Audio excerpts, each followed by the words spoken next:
म्हणजे घरकुलान मुलाची घरा बांधलेली आहेत मस्त. कबुतरा पण आहेत सुंदर सुंदर आणि काही सोलार प्लेट दिसतात वरती. मस्त एक नदी वाहते आणि एक पोरगो बकरी घेऊन चाललाय. ना घरा जाऊचो रस्तो ते का मस्त आहे ना. आणि 3 आधी सोडी धंदा होतो दारूचा, ते एका परित नाही टाकले. दारूचा धंदा आदिवासी वाडी. हा ह्या पण शिमला आधी सोडी, आमची फुंका आधी सोडी, पोलीस हा त्याच्यात मच्छी पकडायला पण एक नंबर जाळी बिली सगळी. लावून. आता सकाळी गेली आता संध्याकाळी येते. हा जेवण खाऊन तिकडे त्यांचा हा तिकडे ना. झोपडं बांधले आहेत समुद्र किनारी, हा ना. तिकडे जेवण बनवतात.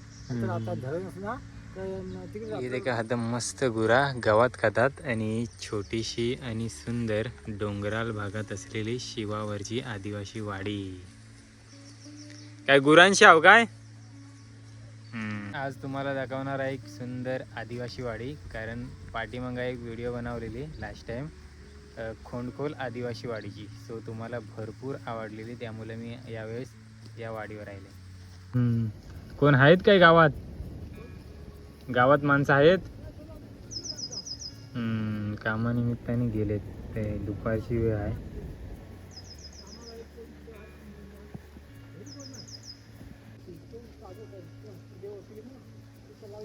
तलावावर पवायला वगैरे जात असतील ना. आणि वाडीवर एवढीच घरा. किती आहेत तरी पण ही घरं? 10-15. ही गाडी कोणाची आहे आपल्या वाडीवर? अच्छा सर, म्हणजे शाला भरलंय. हां हां हां. झालं तुमचं जेवण वगैरे? जेवण संध्याकाळी आता डायरेक्ट संध्याकाळी? सकाळी 11 वाजता 12 वाजता. तुम्ही इथलेच ना? रोवला पोलीस. हां, पोलीस पाटील आपले रोवल्याचे.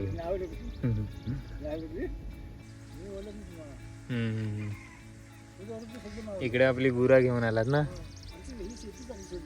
हां अच्छा.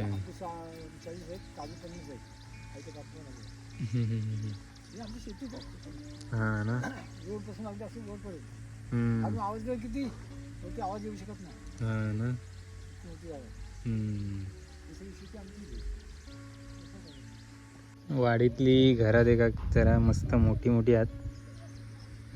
समोर बकरी वगैरे वावरताना दिसतात आणि पूर्ण बाजूला एक डोंगर आहे. जेव्हा खोंडखोलच्या आदिवासी वाडीवर गेलेलो तेव्हा नारायण दादा भेटलेलो आपल्याला. सगळं काय त्यांच्या गोष्टी दाखवला, आता कोणच दिसे नाही. सो आपल्याला एकट्यालाच म्हणजे आपल्यालाच फिरावं लागेल. इथनं एक बाजूचं गाव दिसते मस्त एकदम, रोवळे गाव. या गावांचं ते काका जे गुरा घेऊन आलेत ना चरावसाठी. इथे काही खाडी आपली राजपुरी खाडी दिसते. खाडीच्या शेजारीची वाडी आहे आदिवासी वाडी. आणि अशी मस्त लाईनीत घरात बैसावला भाकर वगैरे हात होत्या. आणि थोडीशी बारकी बारकी आवारा बनवल्यात, झाडा लावल्यात तेच ना. ही सरकारद्वारे दिलेली घरकुला असतात, म्हणजे घरकुलान मुलाची घरा बांधलेली आहेत मस्त. कबुतरा पण आहेत सुंदर सुंदर आणि काही सोलार प्लेट दिसतात वरती.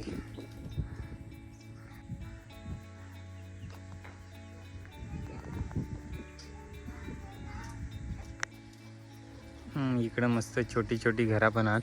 कोण माणसं जास्त दिसत नाही. बारक्या पोरांच्या खेळाच्या गाड्या आहेत, त्यांना पुढची टायरच नाही आहेत.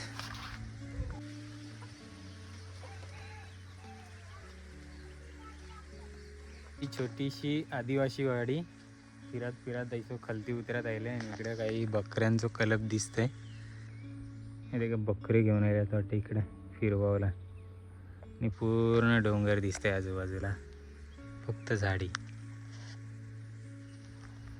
इथनं मस्त एक नदी वाहते आणि एक पोरगो बकरी घेऊन चाललाय. मस्त मयूर याचं नाव मयूर भेटला. एवढ्या सगळ्या बकऱ्या तू एकटाच सांभाळतास?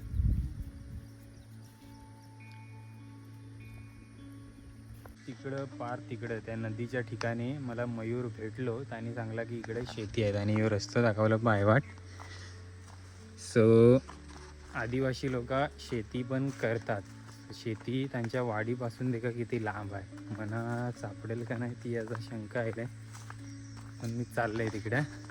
याची पायवाट आहे पायवाट. आणि एकटोच आलोय त्यामुळे थोडीशी भीती पण वाटते. भीती एकदम शांतता आहे. आणि पाऊस आलो तर मी भिजेन याची जास्त भीती वाटते. कारण रेनकोट माझा आहे सोबत, पण तो रेले गाड्याच्या डिक्क्यात. मी एक स्कूटी घेऊन आले आणि संवाद साधावला आपल्याला. कोण माणसा पण भेटली नाही आणि आता माझ्या ओळखीचं तर कोण नाही जास्त की जशी मी संवाद साधवीन. थोडेफार लेडीज लोक आता दिसले आणि एक मयूर काही जास्त बोलक्यो वाटत नाही. तर त्याला मी जास्त ताकदची माहिती घेतली नाही. देखूया इकडे शेती कशी आहे ती.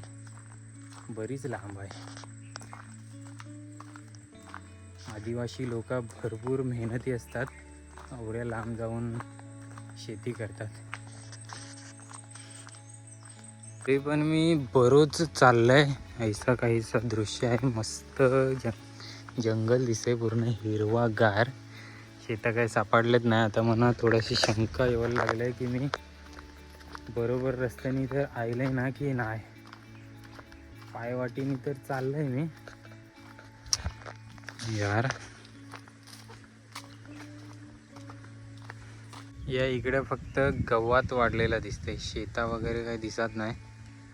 सो मयूरला विचारताना मी काही चुकी केली काय की शेता केल्यात का फक्त शेता हात होत्या.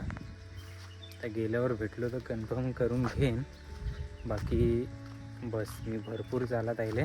जाते आता रिटर्न. शेता नाही सापडली पण एक क्रिकेटची पिच सापडली. आहे ना क्रिकेटचं मैदान आहे. पूर्ण तिकडून देखून आलो. काहीच नाही सापडलं. पोचले आता वाडीवर परत. सामाजिक सभागृह आदिवासी वाडीवरचा. ते आतमध्ये ट्रॉफी पण आहेत. मोस्टली क्रिकेटमध्ये जाम इंटरेस्टेड असतात यांची पोरा.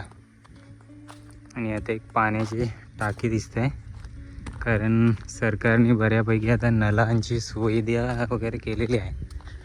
आणि आदिवासी वाडीवरची सुंदर शाळा. त्याच्याच बाजूलाही समोरच अंगणवाडी केंद्र आहे. काय रे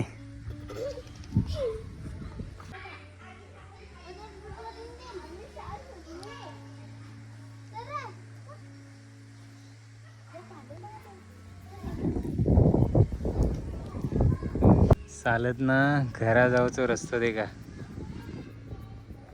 मस्त आहे ना. इकडे वरतीच घरात. यांची भाषा ऐकावसारखी वाटते हो म्हणा. ते का मस्त. आता सोलार प्लेट पण आहात.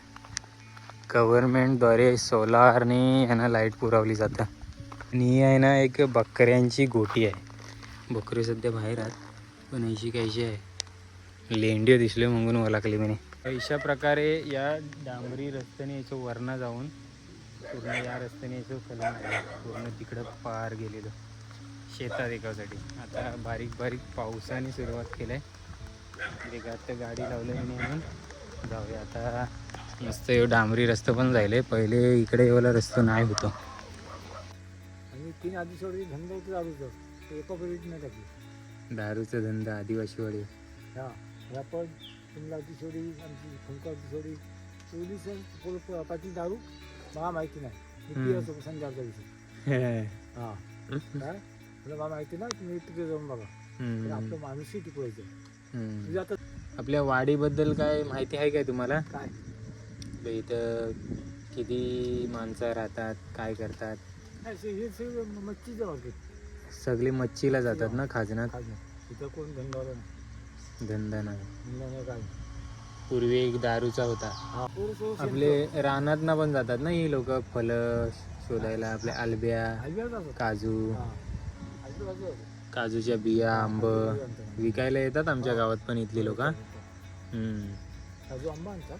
हां बाकी जास्तीत जास्त मच्छी, खेकडी, चिकावं. हम्म. दादागिरी हो. बाकी यांची माणसं आपले चिखलातून खेकडी काढायला चिकावा काढायला एक्सपर्ट एक नंबर. हा त्याच्यात मच्छी पकडायला पण एक नंबर जाळी बिली सगळी लावून. आता सकाळी गेली ते आता संध्याकाळी येते जेवण हा खाऊन तिकडे त्यांचा हा तिकडे ना झोपडं बांधलेले आहेत समुद्र किनारी हा ना. तिकडे जेवण बनवतात तर आता धरण असं ना तर तिकडे रात्रभर राहतात म्हणजे दिवसभर ही लोक घरात नाही थांबत. नाही घरात नाही ते एकदा सकाळी आता घरातून बाहेर धरणाला मग निघाली. एकादशी आली ना एकादशी काय मग तिकडेच जेवण खाऊन झोपले म्हणजे तिकडे बनवून तिकडे झोपतात आता तिकडे राहतात एकादशी. हा धरण टाकायला येतात ती हा हा हा. एकादशीच्या दिवशी. ना एकादशी होऊन दिसते असं 2-3 दिवशी येतात हा हा हा. हे लोक उपवास वगैरे धरतात काय? काय नाही आपलं मिळेल ते खात राहायचं मस्त.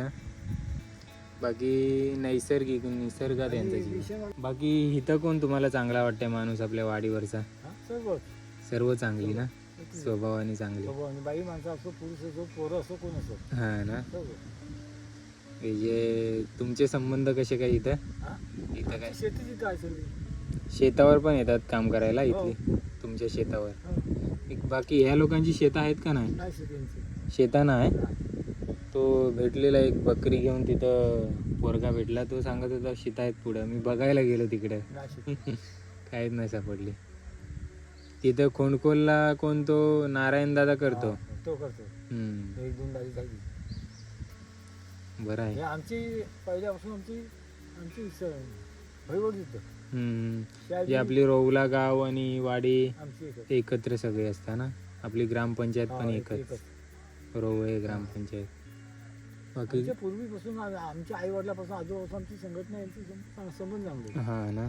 घरी जाऊन पूर्वीपासून. घरी जाऊन पाणी पियाला काय कोण बोलतो नुसतं त्याच्या बाई असली हम्म. घरी पाठी या चाय हा ना. आता बाई माणसं नाही म्हणून हम्म. आणि कोण पण चाय घ्या हा, चाय घ्यायला बोलवणार. चाय घ्या बिस्किटं पण देतील लगेच हम्म. आणि बिस्किट पुरव घ्या असं होतं. आपले चांगलं संबंध आहे. चांगले आहेत. हम्म. संबंध चांगले नसेल तर कोण हाक मारेल तुम्हाला कुठं विचारू शकत बरोबर. कुठं भुकत तुम्ही चांगलं कारण हम्म. खायला नाही असं आहे.